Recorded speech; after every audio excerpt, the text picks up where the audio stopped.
Where they'll go, nobody really knows. An assisted living home in Ohio City is shutting down because of money troubles. And while developers are already planning a new apartment complex, News 5's Taylor DeHaze says plans for the seniors who live there are a little fuzzy. Now, while new developments are usually a good thing, some are questioning if this project, one forcing seniors to relocate, is all worth it. In the heart of Ohio City,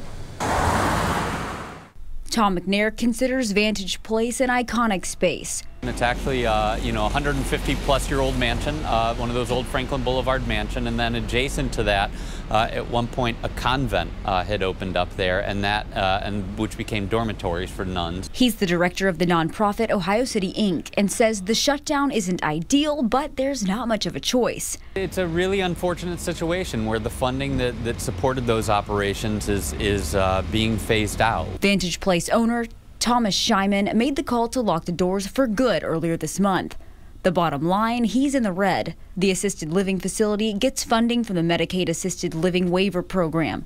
Shyman says over the last few years, rates remain stagnant, forcing him to lock up shop.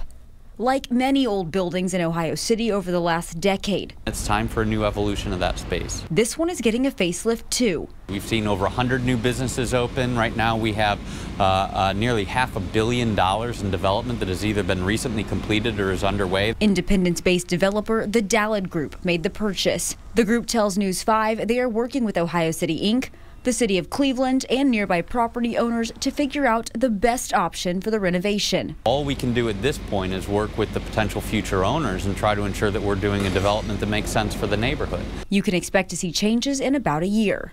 But the doors won't lock until all seniors are relocated.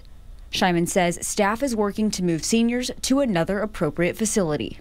Now, we did reach out to the owner of Vantage Place to figure out when these seniors would have to be relocated, but it's still a waiting game. In Ohio City, Taylor DeHaze, News 5.